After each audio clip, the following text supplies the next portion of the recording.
Jai Sadgurudeo. Good morning to all of you. Welcome to the weekly English Satsang organized by the North America Institute of Vihangam Yoga. My name is Neetu and I have joined this Satsang from Edison, New Jersey.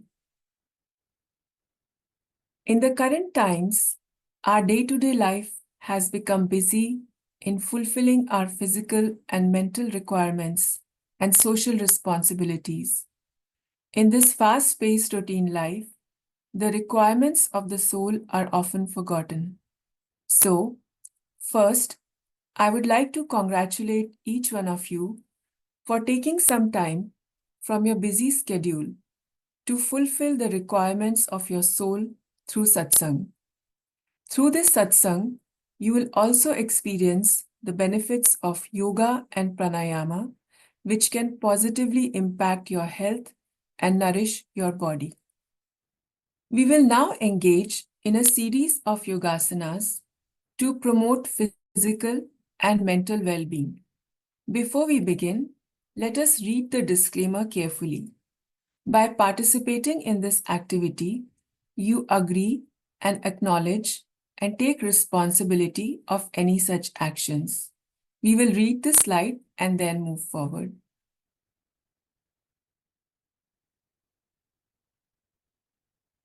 Yogasanas are very helpful in keeping our body fit and healthy. We are very fortunate to get this human body. Human body is the only body which is capable of achieving salvation. In fact, salvation is the ultimate goal of human life. Vihangam Yoga provides the knowledge and guidance of Sadgurudeo that helps us achieve this goal. Please let us know if you are interested in knowing more about Vihangam Yoga and learn meditation technique to get started in your spiritual journey. We have Sulba Soni ji from Vihangam Yoga family. She hails from Mumbai, India, and will be guiding us with yogasanas. I would like to now hand over to you, Sulba ji. Thank you, Neetuji. Jai Sadgurudeo, everyone. Jai Namaste, good morning. Thank you, Vihangam Yoga family, for giving me this wonderful opportunity. I hope everyone is doing well. If you can on your camera, that will be great for me. Yeah, thanks. Let's begin. Keeping your hands in Jnana Mudra. As I have told you, the technique to keep your hands in Jnana Mudra in this way. Yeah. Place it on your thighs, making the spine straight.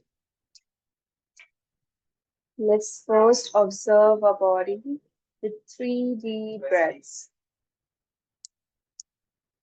Inhale. Exhale completely. Inhale deeply. Exhale. One last time. Inhale.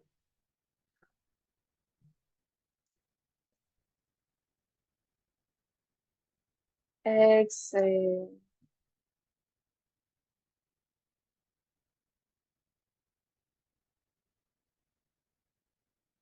Focus will be on your Ragya chakra and we'll start chanting Om. Deep, loud, soft. Take a deep breath in. Om.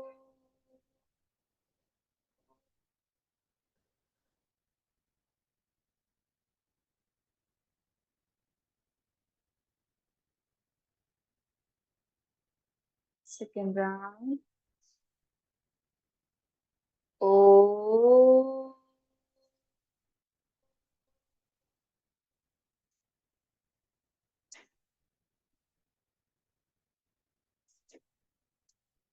Sit down.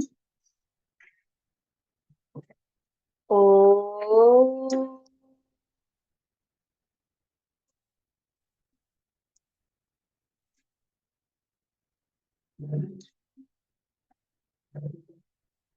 Everyone, join your hands, close your eyes. Let's start the session with opening prayer. Oh.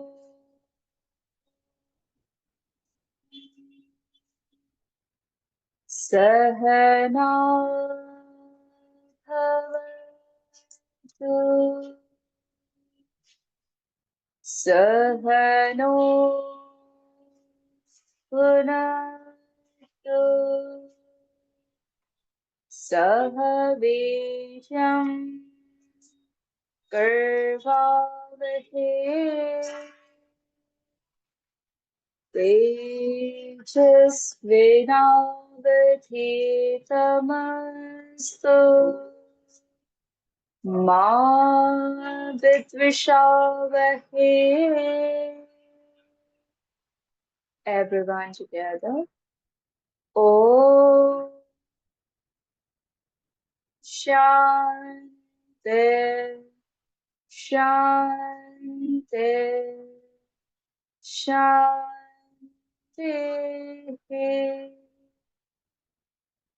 Rub your palms, make it warm, and slowly place down your eyes.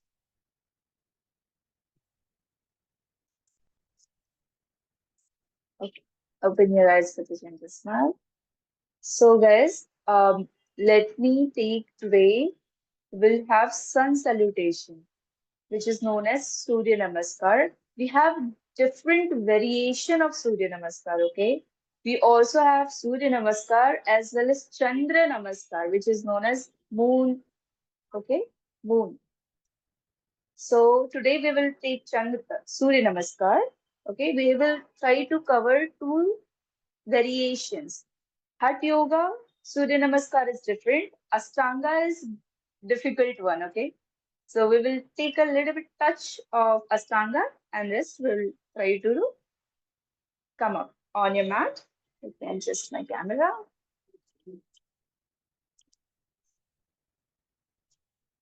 Okay. The very first step is come at your edges of your mat. Inhale and exhale. Join your hands in Namaskaram. Inhale, hands up and arch back. Exhale, hands bow forward down next to your feet. Remember, your knee will be completely straight. Inhale, take your right leg back, knee down, toe pointing back, and stretch yourself. Look at the roof. Be here for 1-2 breaths. Holding your breath or retain your breath. Take your left leg back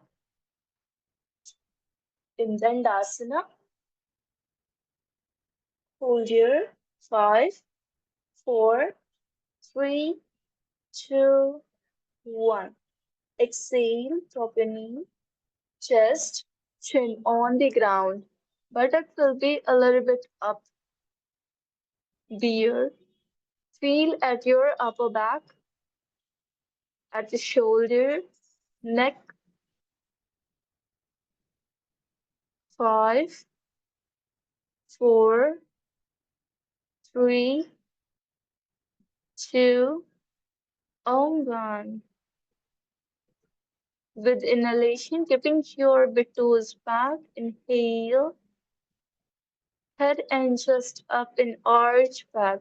Elbow will be close to your body.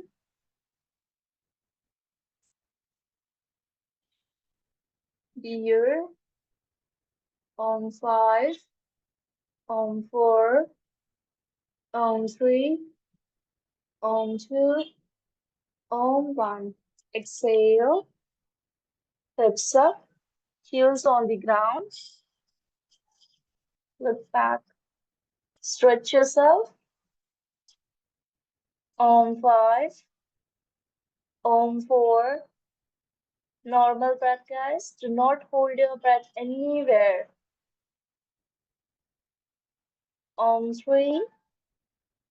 Om 2. Om 1. Bring your right leg forward between your palms, left knee down, toe pointing back, and stretch yourself. You have to notice that you should not keep your legs inside or not too much outside, exactly beside your hands. And look at the roof. Om 5, Om 4, Om 3, Om 2, Om 1. Both the legs forward. With exhalation, wherever you can reach. Om 5, normal breath. Om 4, Om 3, Om 2, Om 1. Inhale, hands up and arch back.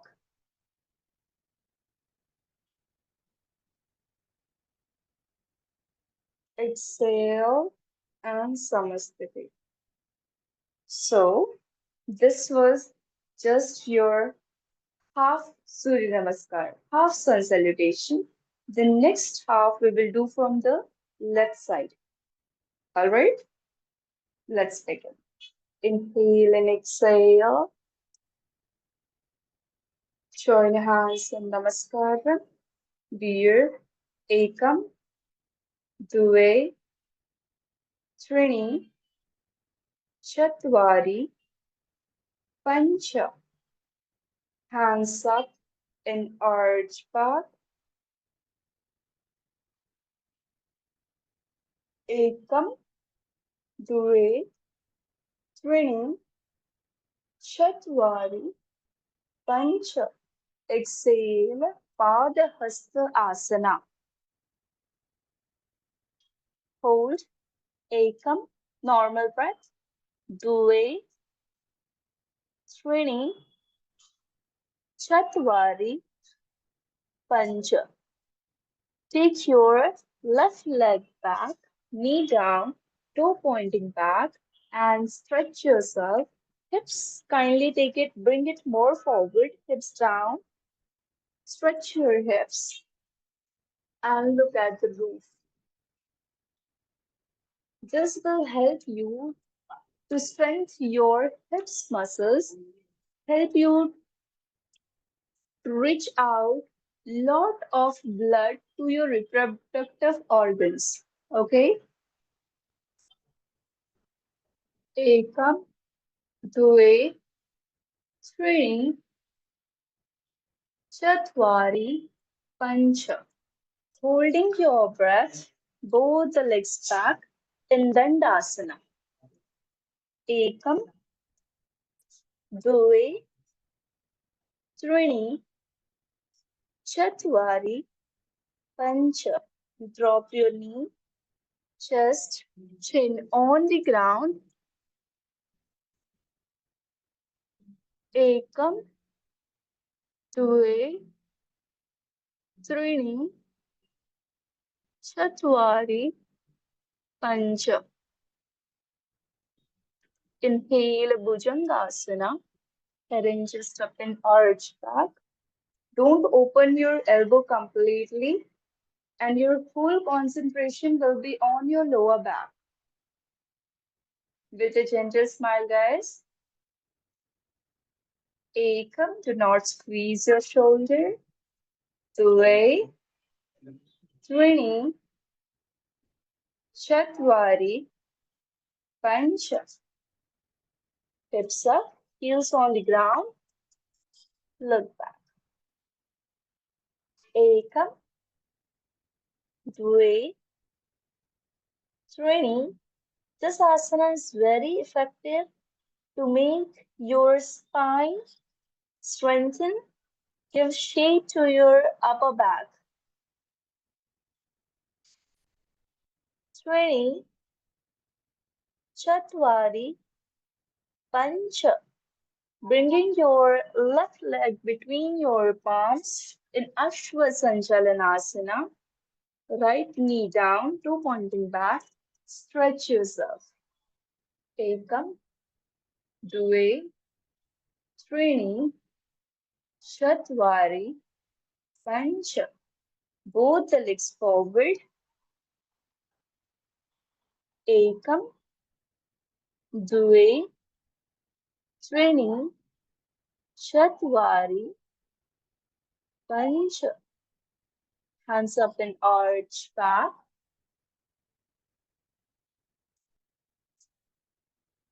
Observe your lower back. As much as you can go down, try to arch wherever you can reach.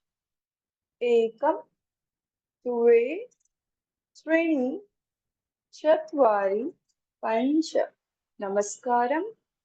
Ekam, Dve, Trini, Chatwari, Pancha. Here we have completed with one variation of Surya Namaskar from Hatha Yoga. Okay, now we will try to take Hatha Yoga Sun Salutation second variation. Similar only, one step will be added and your breath will be different. Okay, and remember, guys, breath plays a very, very important role when you're doing the yoga asanas. If your breath is not proper, whatever you are doing, it's mean nothing to you, nothing to your body. So for that, you have to take proper breath, concentrate on your breath, follow the instruction properly. Ready for the second variation? Same way, come on the edges of your mat. Inhale and exhale, namaskaram. We'll go a little bit faster because steps are similar only. Inhale, hands up and arch back. Exhale, hands far forward down next to your feet. Inhale, take your right leg back, knee down, toe pointing back, and stretch yourself. Stretch, stretch, stretch. Retain your breath. Take both the legs back. Dandasana. Dandasana, in the sense, is a plank posture. Drop your knees and go in Shashankasana, taking your big toes back. Do not move your hands. Palms will be over there only. Throughout the steps, you will not move your palms. Touch your head to the ground. You will feel pressure on your upper back. 5, 4, 3, 2, 1. Remember here you will inhale and exhale and go in Astanga Naman. Inhale Bhujangasana. Do not squeeze your shoulder. Exhale Parvatasana.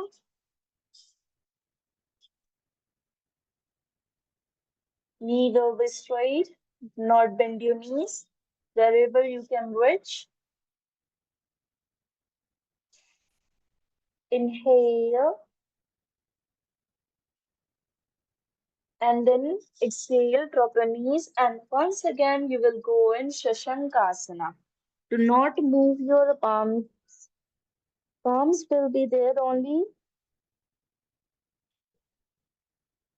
Ekam, Dve, Trini, Chatwari, Pancha.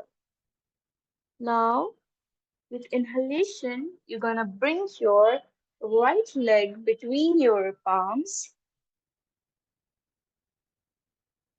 hips open, look at the roof.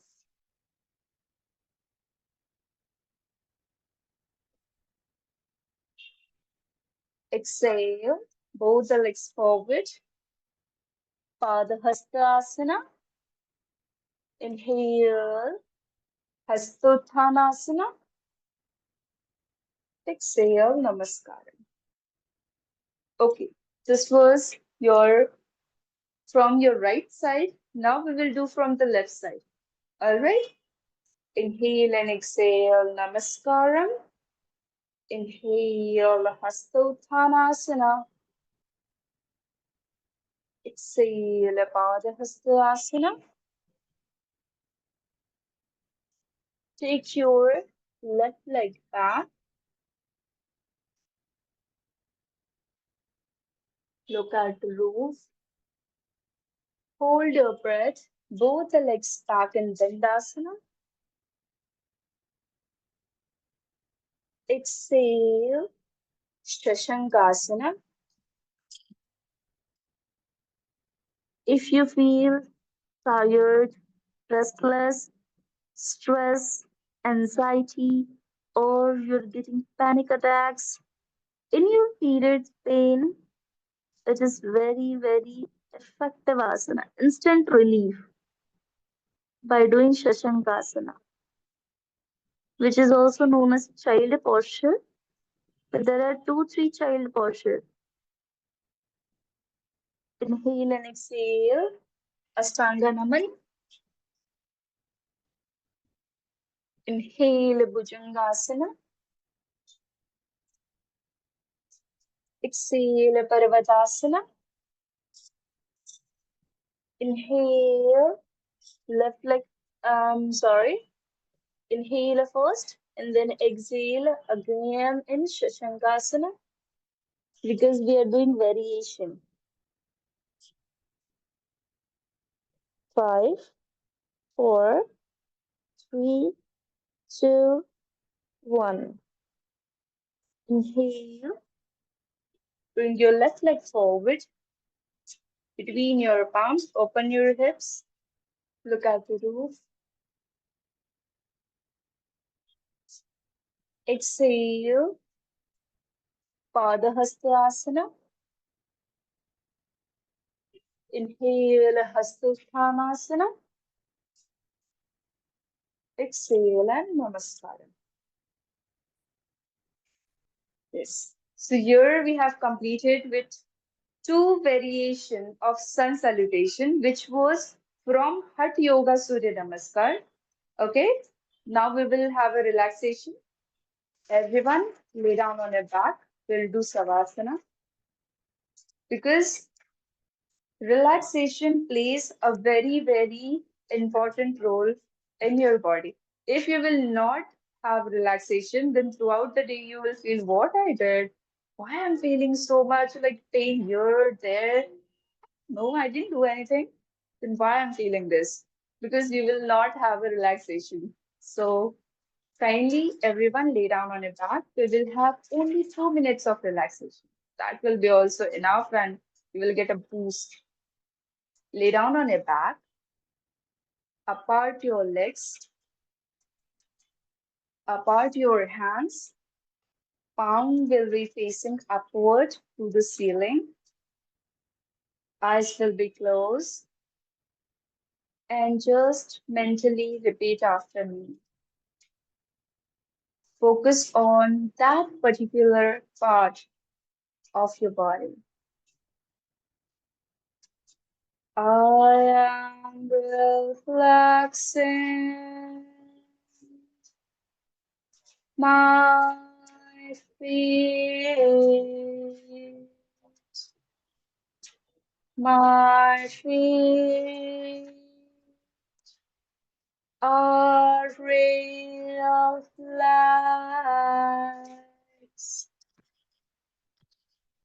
I am relaxing my ankle, knees,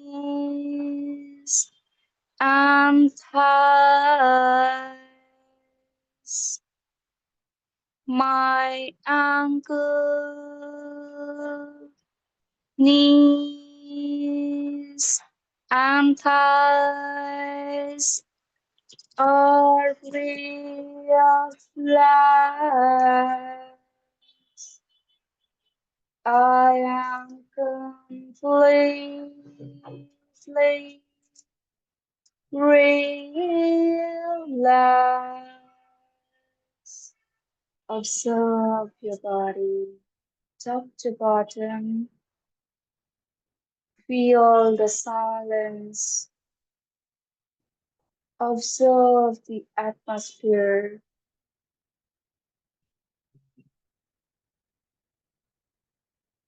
Try to connect yourself to the soul. How innocent your soul is. How beautiful it is. Observe it. It's your only soul. You are also so innocent.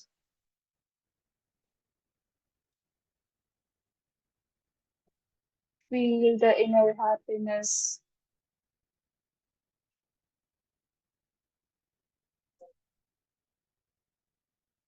I am relaxing my lower body, middle body, and my upper body, my lower body, middle body, and upper body are free of lies. Real life, real life, and just real life.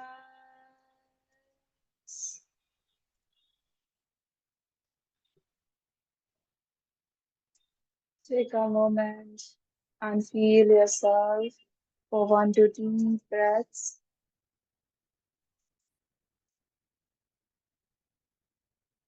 Let the oxygen reach each and every part of your body. You're calm, you're stable,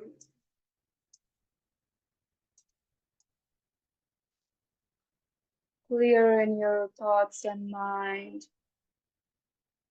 Don't let any unnecessary thoughts to come in and interrupt.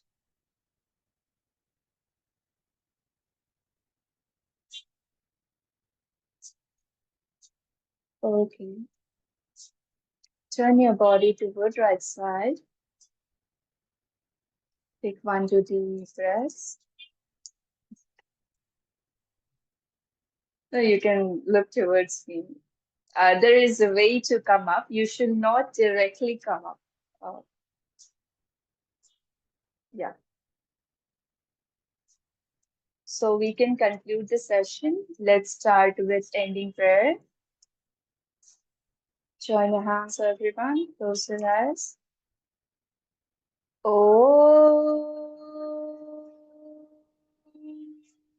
कर्मण्येवाधिकारस्ते मा फलेषु कदाचन मा कर्मफलहेतुर्भुः मा ते सङ्गस्त्वकर्मणि. Together. Om Shanti Shanti Shanti. Rub your palms together, make it one. This is the energy which you're gonna create. And slowly place it on your eyes. Feel the warmness. This gives a glow on your face, huh?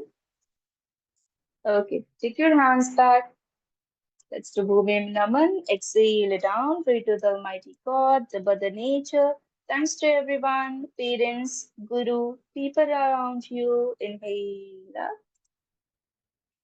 Thank you, everyone. Have a wonderful week. See you to the next week. Till then, practice, okay? Thank you. Namaste. Jai Shukrudev.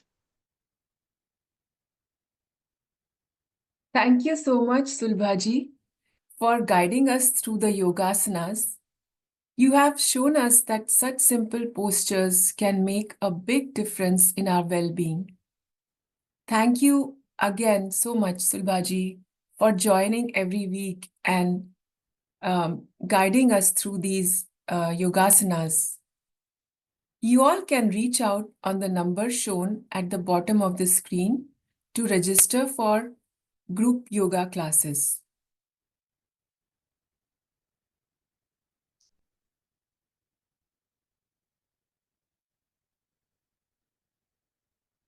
We now move to the next phase of today's satsang to recognize the warriors of the week. We all know that the best time to meditate is Brahma Muhurt between 3 a.m. and 5 a.m. But most of us are unable to take advantage of this time.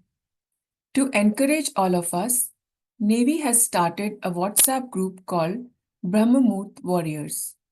Goal for participants is to practice Brahma Muhurt meditation on their own and report status on the group by sending done as a message on the group.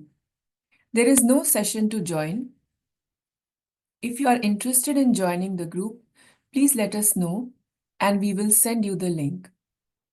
It's time to congratulate the warriors of this week who have meditated in Brahma Muhurt every single day of the week.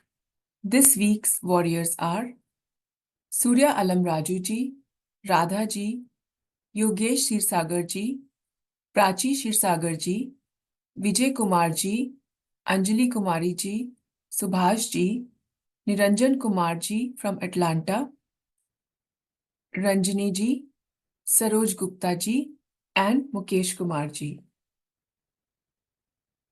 Inductees of the week are those disciples who have meditated for at least one day of the week. Inductees of this week are Amit Talekar ji, Bhagwati Patel ji, Maya Verma ji, Srirang ji, Seema Singh ji, Ravi Shankar ji, Ajay Mozar ji, Niranjan Kumar ji from California, Sonu Kumar Singh ji, and Manoj Gupta ji. Thanks to NAIVY for such a great initiative, and congratulations and thanks to the warriors and inductees of the week to encourage all of us.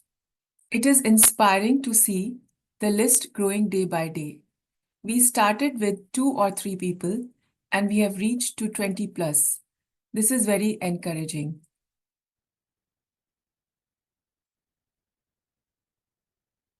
We now transition to the next phase of Satsang, Vihangam Yoga Fundamentals.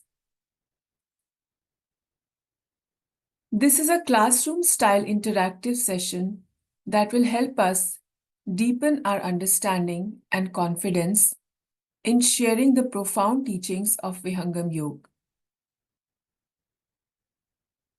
By joining us in full strength on Sunday satsangs, we can collectively build a stronger and more confident NAIVY Samaj.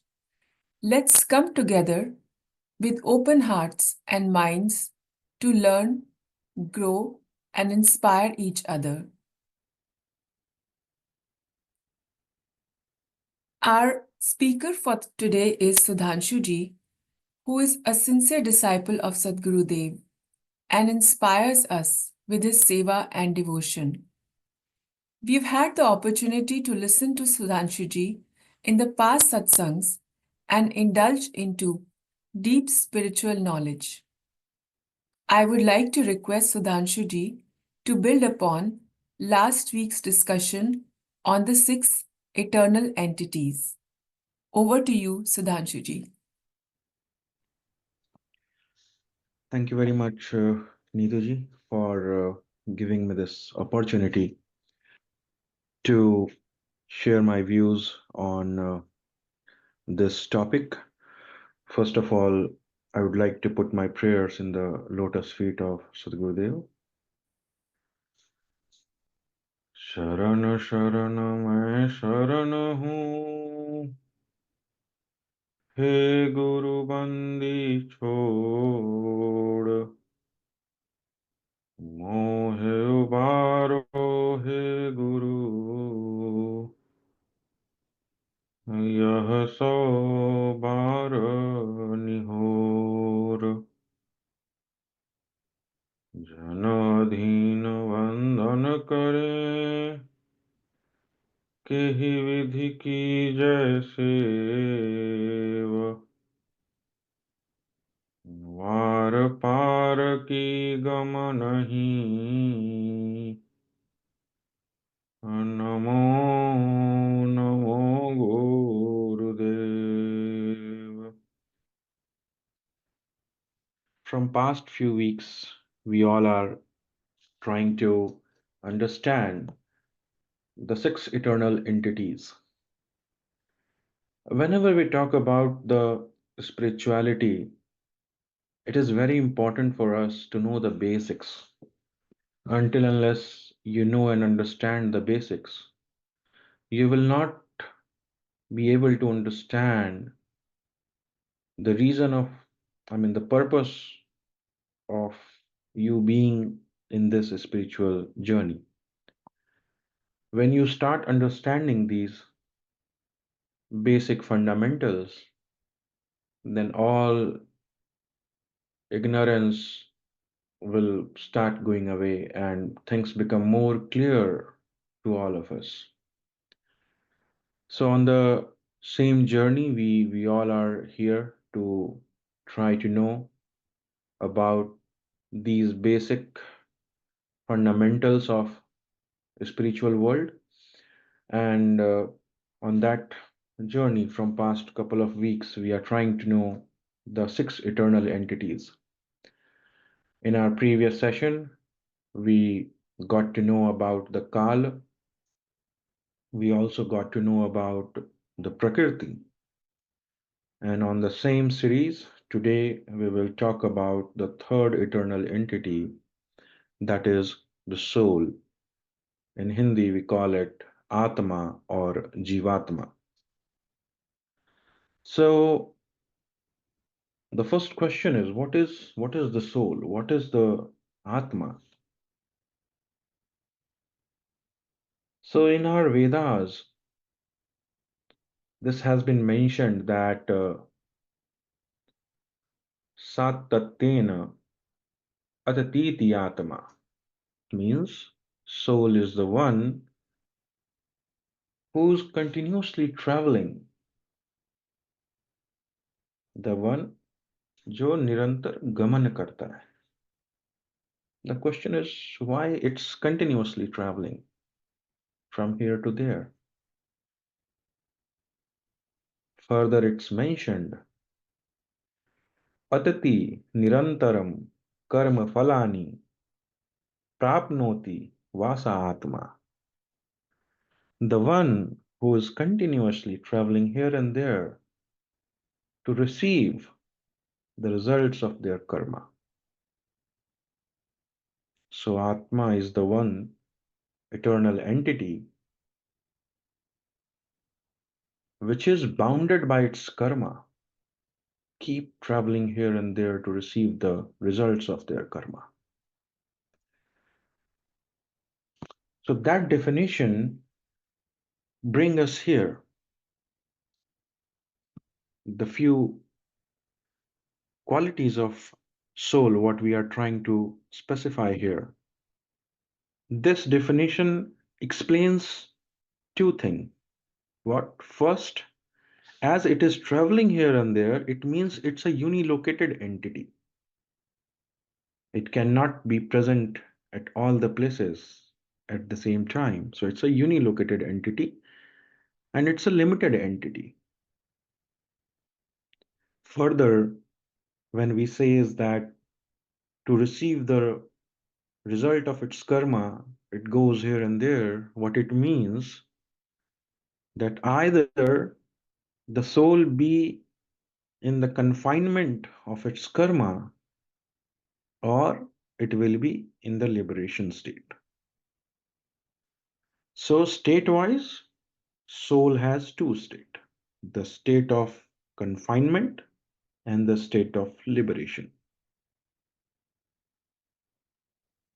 And to move from the state of confinement to the state of liberation, this entire creation has been created. So the soul is the reason of this creation as well, just because of that purpose, to move from the state of confinement to liberation. Now, what is the size of Atma? How it looks like? On that as well, there has been so many things mentioned in our Upanishad and Vedas. So what our Upanishad says about it, that how the soul looks like. So Upanishad says, Bala grashat bhagasya satadha kalpitasya cha. It means if you divide the tip of the hair in 100 parts and further divided it in more 100 parts, then that subtle size is the size of soul. In the similar fashion, the Atharvaved says, Bala deka manishakam. So Bala deka manishakam is the size, the tip of the hair is the size of the soul. And with that minute size, the soul has taken care of entire your body. With that minute size, it drives your entire body. How it drives your body with such small size? Swamiji says in Swarved, Ek deshi anu atma nakh shikh tej prakash sara deh sanghat mein jyon grah deep prakash. What it means? That how a candle in your home enlightens the entire home. It's a very small as compared to the size of your home.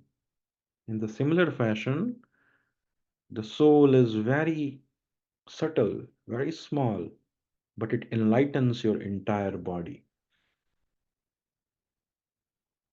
And further, just to explain about, we just got to know that, okay, what's the size and shape of soul, further, where it resides in your body.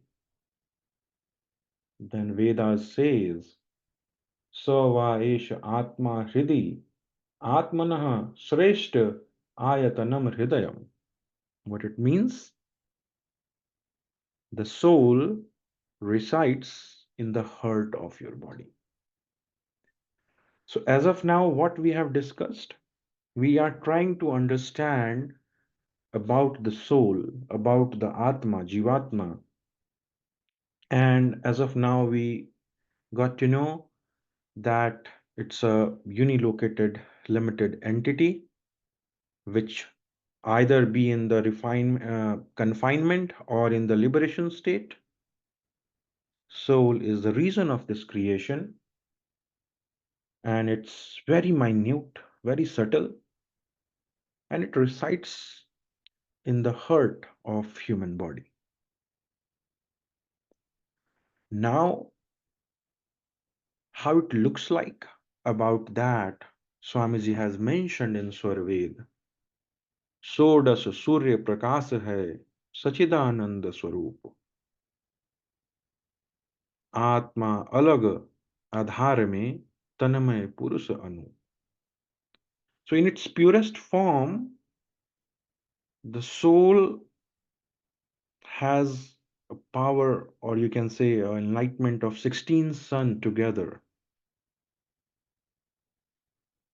So that's how a soul looks in its purest form.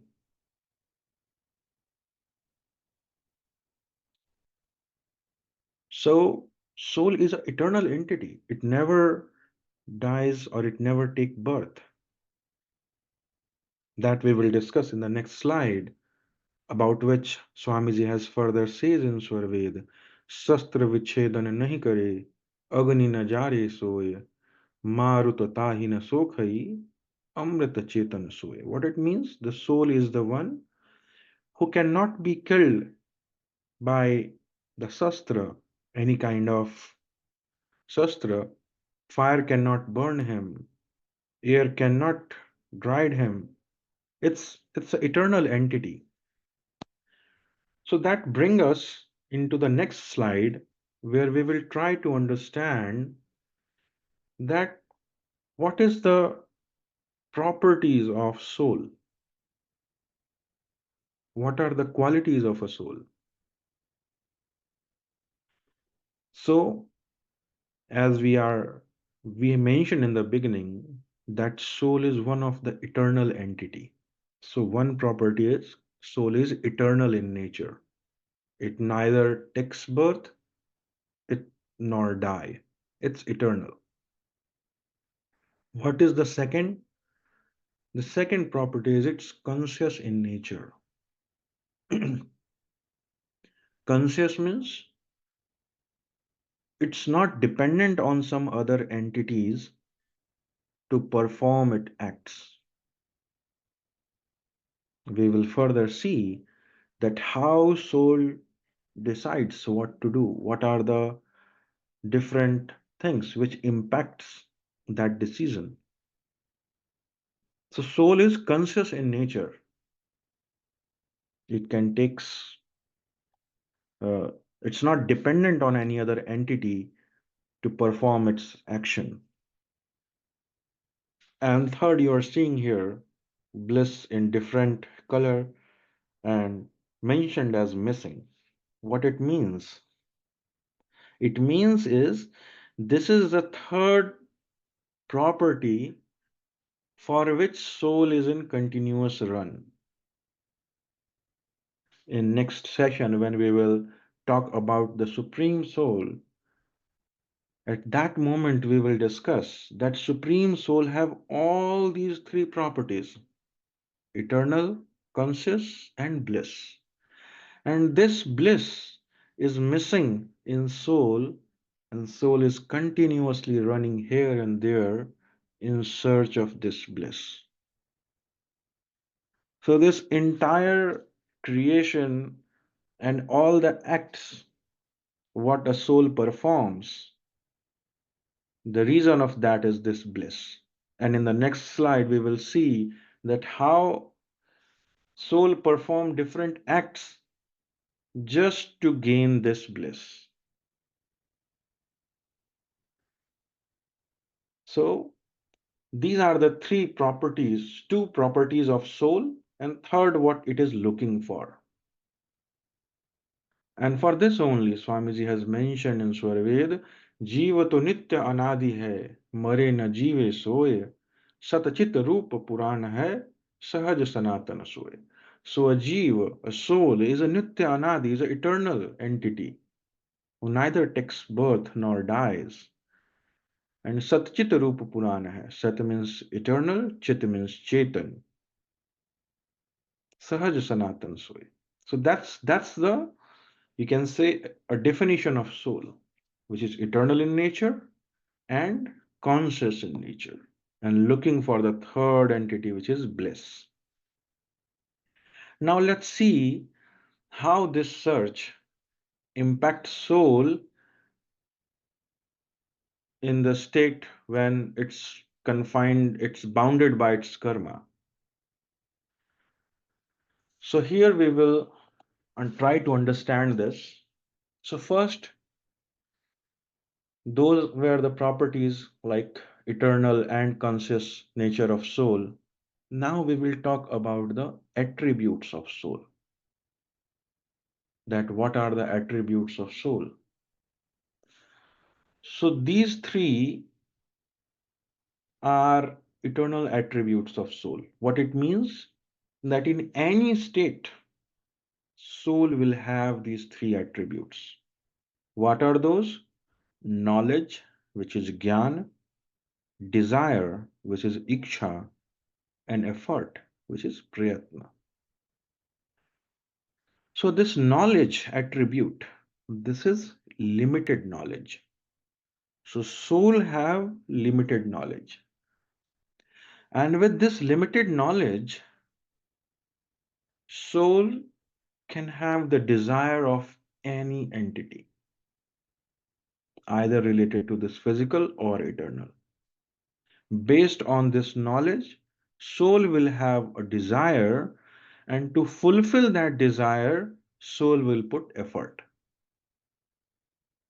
Now let's try to understand this in our day-to-day life. So what happens? We always say that, okay, I want to get this in my life. So whenever you have a desire, so that desire is the property of soul. That's not the property of mind. That's not the property of intellect. You want something, that desire is the property of soul. But in the physical world, mind plays a very important role. What it does, it impacts this. And as mind impact this knowledge, that impacts the desire. So how it works in this physical world? In physical world, as I said in the previous slide, that soul is in the continuous search of bliss. And what mind does? Mind presents all the worldly desires, all the worldly subjects in front of soul. Okay? So mind is a entity, mind is an organ, internal organ, which presents all the items of this world, all the subjects of this world in front of soul. And what says? That okay, these are the things which will give you the pleasure, form of a bliss. You will get a bliss on this thing. Giving an example, if you see some sweets, mind will present that in front of soul and says, if you get it, you will get the bliss, the pleasure of taste. It's really very tasty. It's really very much. It's the thing which you should go for. It's so tasty. You will find the pleasure in it. So what mind does? Provided the knowledge to the soul that that sweet have that pleasure, and based on the information provided by the mind, soul have a desire. Desire of what? Desire of having that sweet. And to fulfill that desire, soul put an effort through the organs. Soul put an effort and you went for that. Now, what happens? Whenever you achieve something, there are two states. If you have it, initially you feel happy because you just received it, right? Swamiji says, whatever is in this world, whatever physical things are present in this world, that is Sukh Dukh Mishrat. It has suffering plus pleasure. It's not fully pleasure. It's not complete bliss. It's mixed with suffering. So initially you feel happy, you eat second, third, fourth. After a certain extent, you will not feel happy about it. If you continuously doing it, it will start suffer you. Okay? So this fourth attributes comes into the picture when soul is in the prakriti, when soul is in the physical zone. These three are always present there. But this fourth suffering comes when soul is in the physical zone trying to get or receive any physical thing. And what if it fails to get that? If it is getting that, it will get suffering at the end. If it is not getting that, if it's not able to get that particular thing for which soul put an effort, then what will happen?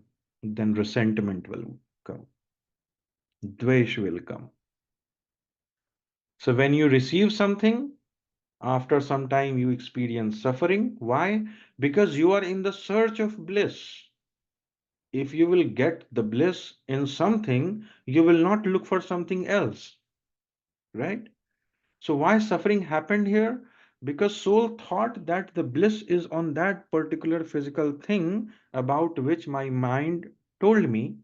I get it. I found some pleasure, but that's not the bliss what I'm looking for. So what actually happens in the physical world? We start looking for something else, right? From your childhood till now, why we are running here and there in this physical world? We are running here and there in search of that bliss. We are looking for that bliss in all the physical things.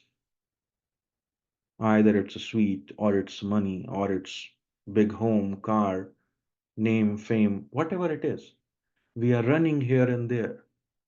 And what is happening? As we achieve that thing, it gives us pleasure at certain extent. But what happens after that? Our soul have an internal experience that this is not the bliss what I was looking for. I was looking for something else. And then it start going to some other thing in that same search. And mind is the one who continuously impact the knowledge in this physical world by saying that bliss is on this subject now, bliss is on that subject now, bliss is on that subject now. Try to convince the soul with the knowledge of the physical world that you will get the bliss on those subjects. And when soul get convinced through mind, then soul gets a desire to achieve that thing. After achieving, for achieving that thing, to achieving that desire, soul puts an effort. After getting it, after some of the pleasure, soul finds that, okay, it's not the thing what I was looking for. So what it gives at the end? Suffering. Why suffering? Because I was looking for some bliss, but this is not the one what I was looking for. You put effort for something and you're not getting that things, that brings suffering. But if soul failed to achieve that thing, then that bring resentment, dvesh. So these are the 5 attributes which soul have when soul is in this physical world. And as because of the limited knowledge, and you can say a knowledge which is impacted by mind, soul is in the bounded state. Why soul is in the bounded stage? Because mind is continuously telling the soul that the bliss is in this physical world, this thing, that thing, and soul is running here and there. In the spiritual world, we talks about the the supreme knowledge of the master. What that knowledge is, that's the complete knowledge. When that comes here, then all these things will go away. But till soul is in the physical world, this is not the complete knowledge. This is limited knowledge. And not only limited knowledge, this is impacted by the mind. You can say the diluted knowledge. And that brings these suffering, resentment as the attributes of soul when soul is in this physical world. These knowledge are so impacted that soul forgets its true self. That who am I? What is my purpose? Internally, soul is in search of bliss, but it forgets that the path the knowledge of getting that bliss is something else, and entrapped in the physical world under the influence of mind. So these are the attributes of soul. Now we'll try to understand the state of soul. As in the very beginning, we discussed about the soul is the one who continuously traveling here and there. Why? To gain or to achieve the results of its karma.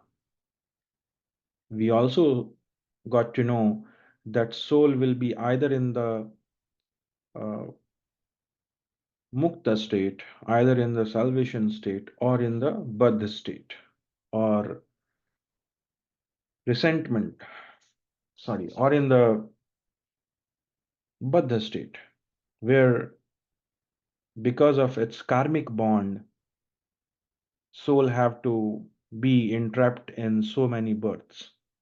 So now here we will try to understand how a soul travel from it mukt to baddha state, or how it can go back from it baddha to mukt state. So Swamiji has mentioned in Swarved that there are 6 deha of soul. What is the meaning of deha? Means state. There are 6 states of the soul. The purest state is Hansa. So Hansa is the state in which soul have no bondage of karma. Soul is completely indulged in the prayer of Supreme Soul. The Chetana of soul is completely indulged in Supreme Soul. So that is the purest form of soul, what we call as a Hansadeha. Then the second is Kaivalya. So what I am trying to show here, that the degradation happens in the state of ignorance. So in the purest form, soul is in the Hansadeha, totally indulged in the prayer of Supreme Lord. The Chetana of soul is totally indulged in Supreme Lord. Then what happens? Then in Kaivalya Sharir, in Kaivalya Deha, soul comes in the ignorant state. What is that ignorant state? A state in which soul has a feeling of Aham Brahmasmi. When soul have that experience that I am the Brahma, I am the Supreme, I am the one who the entire bliss belongs to whom. So that state of soul is Kaivalya. Still, soul is in the bliss. Still, the consciousness of soul is in the Supreme Soul. But in this in this phase, soul have a ignorant state where he has a feeling that Aham Brahmasmi, I'm the one who is the Brahma. Then what happens next? Once soul have that experience that I am the Brahma, Aham Brahmasmi, then soul moves his consciousness from Supreme Lord towards Prakriti. Still soul is in the Param Purush, or you can say still soul is in the bliss, but the consciousness of soul is not towards the Supreme Soul.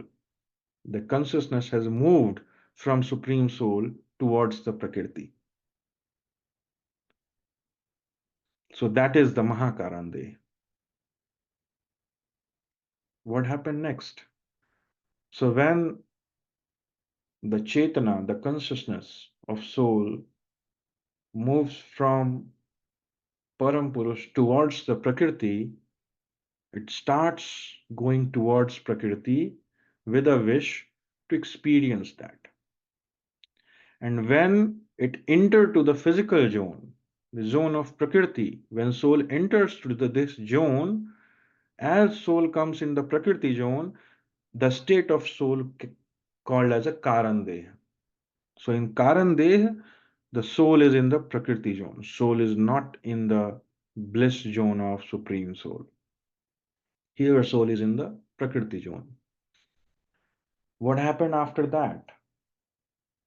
Once soul is in the Prakriti zone, it needs a body. So, soul gets a body of 19 entities. What are those? Swamiji says, Panch Prana Das Indriya Antah Karan Milaye यह तो सूक्ष्म देह है 19 तत्व समाय. So, the soul gets a sukshma body which has 19 tattva, 19 entities. What are those? So, panch pran, 5 pranas, 10 indriyas, and 4 antahakaran, man, buddhi, chitta, and ahankara. So, with those 19 entities, the soul get a body called as a sukshma sharir. And after getting a sukshma sharir, soul further gets a sthul sharir, the human physical form or form of any other species which have the physical form which has been made from the 5 entities Agni, Vayu, Jal, Nav, Prithvi, right? So that is the sthul sharir. So that's how a soul moves from Hansa sharir to a sthul sharir in the state of ignorance, from eternal bliss to Prakriti. So as soul came from eternal bliss to Prakriti, here it is continuously looking for that bliss only. And on search of that bliss, it is keep doing the karmas, it's keep performing the karmas, and based on that karmas, soul is getting the results, and it soul is bound to face those results, and that's where soul becomes the Baddha, not Mukta. Soul is entitled to serve the result of its karma, and while facing the result, soul perform further karmas, and then further result and further karmas, and that chain creates, and soul stuck in this prakriti. So this degradation in state happens in the state of ignorance when soul travels from Hansadeha to Sthul Sarir. Quickly, I will cover the other part as well. I know we are already crossing the time. I'll just need few more minutes. Now, in the state of ignorance, soul came to the Sthul Sarir. Now, how to go back?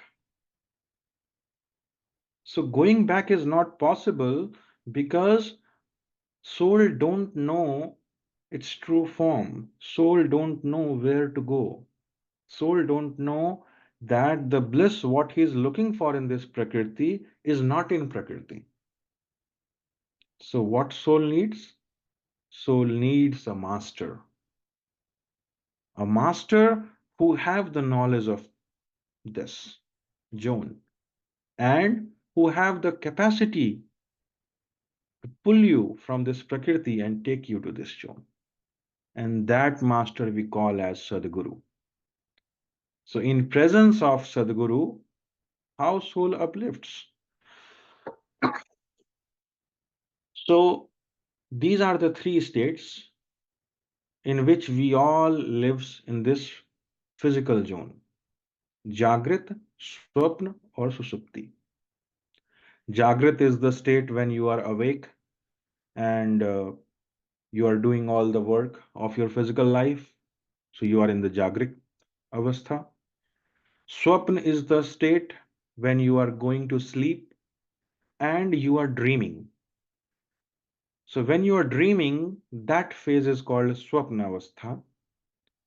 Further, when you goes to deep sleep, at that moment, you are not dreaming, you are in deep sleep. Your mind resides to your heart, where your soul resides. So that is the Susupti Avastha, when you are in deep sleep.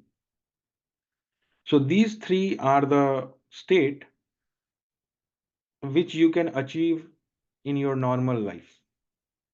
Presence of Sadguru is not needed for this. But to achieve the fourth state, you need Sadguru. That is the Turiya state. What is the Turiya state? Turiya state is the state which you achieve in the meditation path of Vihangam Yoga or in the meditation path of the Brahmagyan. It is the state in which a soul got to know about itself. When soul gets the Atmagyan, who am I? What is my goal? So, in this state, soul knows about itself. So, that is the Turiya state. And further, Turiyatit. What is this state? This is the state when soul is now concentrating, or you can say the consciousness of soul is towards the Almighty, then that's the Turiyatit state. And what is the Apt state? Apt state is the purest state of soul when it is permanently attached towards the Parampurush. So these are the six states which a soul travels in the presence of Sadguru to going back to the main Hans state of soul. So this particular diagram shows us the Baddha Mukt state of soul, how a soul comes into a bandhan and how a soul goes for the mukti. So these are the few things which I try to gather for the third eternal entity, which is the soul.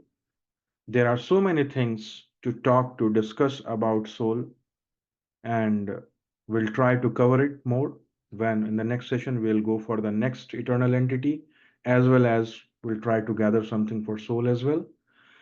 This is for today. Thank you very much, Neetuji, for giving me this opportunity. Uh, I would like to conclude this discussion here. If anyone have any question, please come forward with that. Uh, Thank you very much, and over to you, Neetuji. Jai Shri Gurudev. Thank you very much, Sudhanshu ji, for sharing this knowledge on the six eternal entities and describing the attributes of the soul, which is one of the six eternal entities, in such detail, and the six states when the soul is in ignorance, and the six states when the soul is under the guidance of Sadgurudeo. Sudhanshu, thank you very much for your expertise and the dedication that you have shown, and you have explained this concept in such detail. This knowledge is definitely helping us enrich our understanding brick by brick and is empowering us to share this profound knowledge with others. I would like to ask the participants if you have any questions on this concept, or if you would like to share your thoughts, please come forward. Jai Sadgurudev. Good morning, Jai everyone. Sadgurudev, Niranjan ji. I think,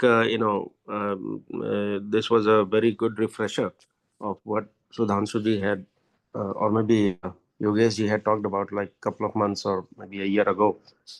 And but it's very useful for the new people who are joining.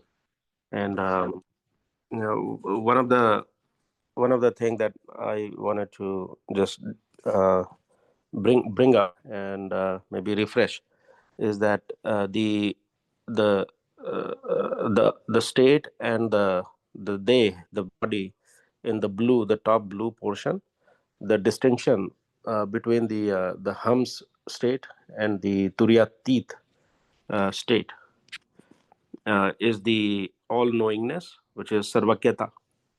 And so maybe Sudhanshu, if you could just clarify that one more time, that the turyatit avastha has all the properties of the Almighty, except the all-knowing sarvagyata is lacking. But in the apta state, the soul becomes all-knowing. And then in the turiya state, it is even lacking the anand, which is the ocean of bliss. So so that is the second part. And the third part is that when we do bhakti, because the whole process of yoga and Vihangam Yoga is about bhakti and service to the Sadguru, which is the most important thing. And uh, and that is the highest state which it leads towards. And that's why when we pray to Sadguru, we always uh, uh, do devotion to please Sadguru and not solicit anything in return. Because a lot of people or devotees, or let's say people in the spiritual path, for them the highest goal is to attain mukti, and the mukti avastha is not the highest avastha, which is the apta avastha, which has the all knowingness, and it is considered the highest possibility. So there's a distinction between the mukti, which only liberates. Maybe it is in the it has the bliss, but it does not have the ras, let's say, or there's something that lacks into it. So if you could throw some light on that, that would be helpful. Thank you. Yeah, thank you very much, Niranjanji, for your views, and rightly said about the Turyatit, and Apt state.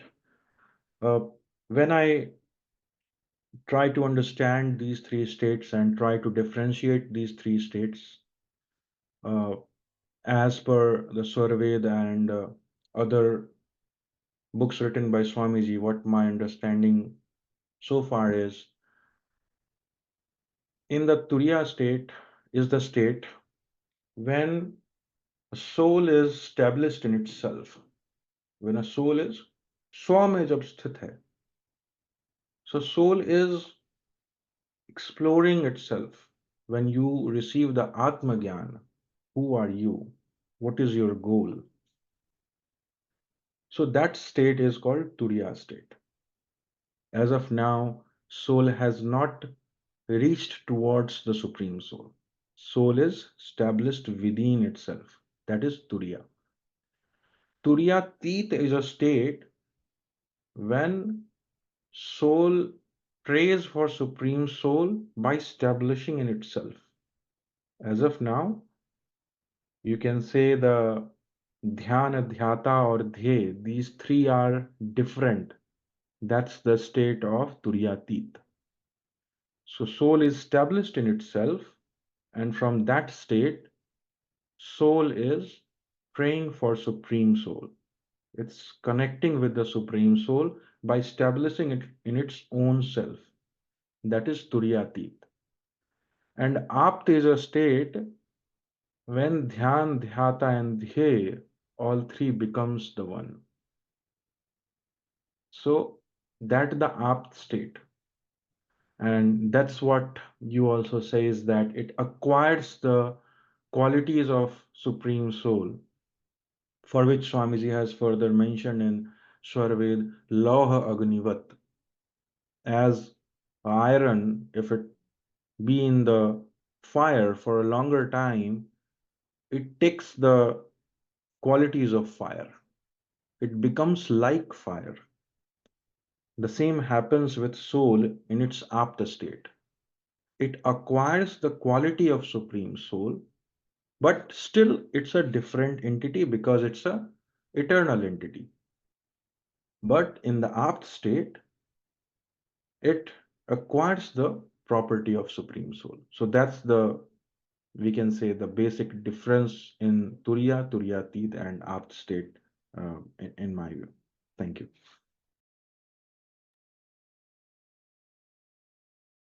Thank you, Niranjan ji, for your question. And thank you, Sudhanshu ji, for explaining this question. I would like to ask the participants if you have any other questions related to this topic that we have covered today, or if you would like to share your thoughts, you're welcome to do so. Jai Sadgurudeo, this is Vijay. Jai Sadgurudeo, Vijay ji. Sadgurudeo. There is one interesting thing about bhakti and mukti. Earlier when we started hearing about the mukti, we started building an impression that, okay, mukti is a state which is like end line. Mukti is like end line. You just reach there and that is where it culminates. If we know it from more deeper side, then we understand that mukti is a state of being in bhakti, because bhakti alone can sustain mukti. So mukti and bhakti are inseparable. We cannot reach mukti without bhakti.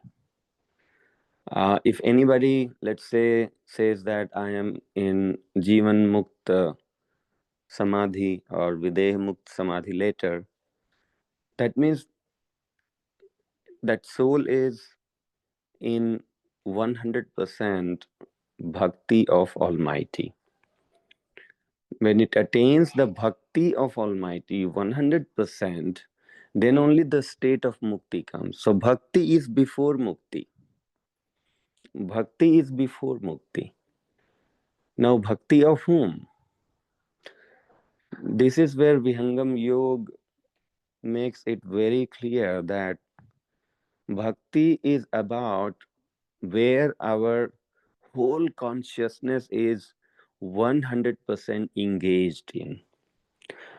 Now, initially, when somebody is not at all interested in the spiritual path or devotional path, for them to divert their attention from the worldly life, we need the physical symbols to connect them to the divine. And this is where the temples, ashrams, mosque, all different deities, forms, all that help to build that connection, to draw the attention. Then there are people who start feeling so pleasant, so peaceful, going to temple, offering the prayers through chanting mantras, the prayers, whatever of its kind. They start feeling a sense of being taken care by the Almighty when they keep engaging into those kind of prayers. They feel that I am protected. Now, this is like one level of improvement from not having any faith in the divine. This is the beginning. Is this something that one should not do? No, one should definitely do this because this is the beginning.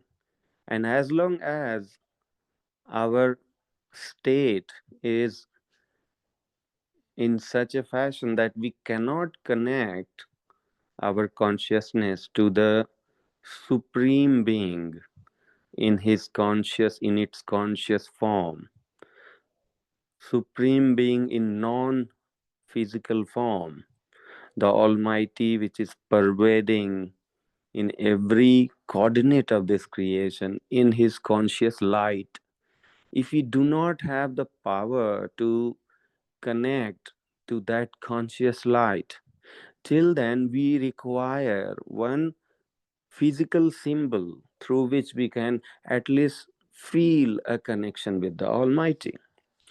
Now, at this point, if one becomes little more sincere and wants to choose a path where they want to promote their devotion, the practice of devotion, from not they don't want to only stay in the level where they have to be dependent on a physical form.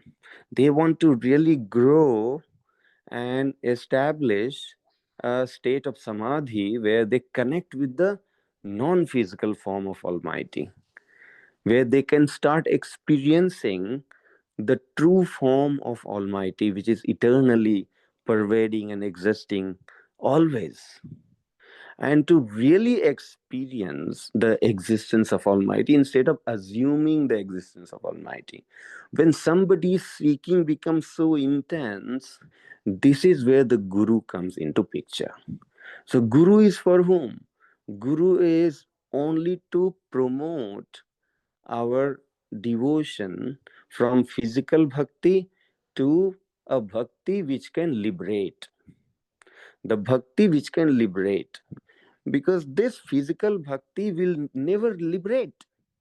The reason is it will not liberate. And this is what every seeker who is a true seeker needs to get this awareness from Svarved and scripture like that my bhakti, which is confined within the physical forms, means that I'm flowing my consciousness to the physicality. I'm doing bhakti, I'm feeling pleasant, I'm feeling protected, I'm feeling as if God is now taking care of me. But at what level? At the level of physical life. Meaning our devotion, which is a physical bhakti, which is called Jada Bhakti, is definitely way better than when we are totally flown into the Maya without having any direction of life. At least it's better than that. But that itself should not become a bondage for us. One definitely needs to be very cautious about that too. That where I am engaging my entire consciousness in the name of bhakti, if I'm too engaged in the physical form, whereas the God is actually not in physicality, God is pervading into physicality, but He is not physicality. God is pervading into physicality. So the God who is pervading into physicality, what is that God? One needs to reach to that level. But if people think that, no, I want to chant the name of God an entire life, I just want to keep chanting, chanting, chanting because it gives me so much of satisfaction. I feel blissful. But in the name of devotion, when we engage or super engage, over engage into physical aspect of bhakti, that means we are keeping our consciousness, we are keeping the soul bound to the physical creation. We are dependent on the physical creation, and this is what has to break. And this is why it is said that we need to devote, if at all we need a physical form for us to establish connection with Almighty, why not choose a physical form which has been sent as a messenger from the Almighty, who is here for you to represent Almighty, but at the same time is here to elevate us from the physical bondages to be able to make us or to empower us to be able to connect to the non-physical form of Almighty. And this is where Sadguru comes into picture. If Almighty is in every physical form, then there is no difference for us to accept the messenger of Almighty, the Sadguru, as the one holding the Almighty's power. And we can pray and offer our devotion to the Master with the equal faith, because Almighty is anyway within him too, within the statue, within him, but he is the live instructor, he is a live messenger who can take us from the physical world to the land of immortality.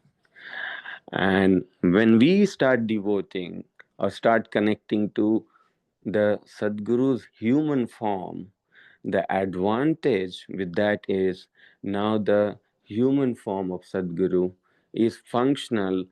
His duty, he is here only for this, to elevate our consciousness. For him to be able to elevate our consciousness from physicality to Almighty, he requires us to connect with his consciousness. And so when we start developing devotion for Sadguru in the name of Almighty, for the Almighty only, we are doing Almighty's bhakti, but just that we are considering Sadguru as the physical form of Almighty. When we develop this kind of faith within ourselves for Sadguru, that he is the human representation, human proxy for Almighty till I reach Almighty. When we develop this faith, this connection, this devotion, we are praying Sadguru for Almighty. And with this devotion, then he is able to use this thread of devotion for raising our consciousness in the process of meditation. When we meditate, and in the meditation, when we develop the deep devotion for Sadguru, then Sadguru power works. When Sadguru power works, the first thing it does, it stops our mind. So even for the first stage of meditation, those who are the beginners in meditation, if they really want to experience how does it feel when the mind is completely still, this itself cannot happen without the mercy of Sadguru. No other power in the world can help us stop the mind, because that is what comes under the portfolio of the messenger of Almighty. The messenger of Almighty is empowered to stop the mind of the soul who is caught into bondage of Maya. And so when we meditate, even in the beginning, we require to have faith on Sadguru. Sadguru is here to stop our mind. And once the devotion for the Sadguru is established, then meditation takes, or it kind of accelerates. Without devotion for Sadguru, when we are still having our consciousness flowing only into the physical creation, whether be any form, but in physicality other than Sadguru, then it only progresses to a certain level, then stops. We remain confined into Jada Bhakti, but it's totally up to us. Do we really want to promote ourselves from there? If yes, then Sadguru is required. If no, if we are just fine, just making our worldly life better than what it was before, and then once we end our life, then we leave up to our karma, which life will get. We are fine with, moving from one life to another, remain caught into cycle of life and death. If you're fine with that, then our Jad Bhakti is absolutely fine. But if you want to really break out of the cycle of life and death and attain the bhakti where in the state of mukti we constantly remain in the devotion of Almighty. As long as we remain in the devotion of Almighty, mukti is assured. The day that devotion breaks, the mukti breaks. We are running out of time, but I'll just add one line into it, that if we look at the flower, which is very fresh, live. Then we feel the fragrance of the flower. But if flower dries, if it loses the connection with its root, if it falls down, it dries, the fragrance is also gone. There's no fragrance of the dry flower, dead flower. So mukti and bhakti is in analogy to that. If you want to understand, then mukti is the fragrance and bhakti is the flower. As long as the flower is live, meaning the bhakti is live, we are constantly in the fragrance of mukti. Fragrance of mukti cannot happen without the freshness of devotion. So there is actually no way to just aim only for mukti and attain it. We cannot attain mukti if we do not ensure the freshness of the devotion. So mukti alone people cannot aim even just for mukti and reach there. There's no way. There's no way to reach mukti just aiming for mukti. Because mukti is the fragrance that comes after when we attain the freshness of devotion. Yeah. Yes. Thank you so much, Vijayji, for explaining further on Bhakti, Mukti, and Sadgurudev, and why we should seek shelter and surrender to Sadgurudev. Thank you again, Vijayji. We have now reached the end of today's satsang. I would like to express heartfelt thanks to everyone who has listened and who has contributed to this session. Your enthusiasm and insightful experience have made this a truly enriching experience. Together, we are building a strong foundation for sharing the transformative power of Vihangam Yoga. We have now reached the last phase of today's satsang. I request everyone to sit down for Shanti Path. In Shanti Path, we chant for peace for everyone in this universe. May Sadgurudev bless the entire cosmos with peace, love, and prosperity. I would request Shraddhaji to recite the last few lines of Shanti Path. जय सद्गुरुदेव। हे प्रभु शांति स्वरूप हो, शांति शांतिमय शांति, शांति शांति जन शांति हो, पूर्ण शांतिमय शांति। हे प्रभु शांति प्रदान कर, दूर हो सर्व अशांति, देव सदा फल शांतिमय, शांति शांति सुख शांति। नित्यानंद सद्गुरुदेव की जय। Jai. Thank you so much, Shraddhaji, for reciting the Shanti Path in such soulful voice. I'd like to extend a heartfelt thanks to Sulbhaji, Sudhanshuji, Naginiji, Niranjanji, Vijayji, Shraddhaji for actively engaging in this session, and for the team behind this for organizing and coordinating this satsang. I pray to Sadgurudev for peaceful and spiritual week ahead for all of us. See you all next Sunday at 9 a.m. EST on the same Zoom session. Have a wonderful day and week ahead. Jai Sadgurudev.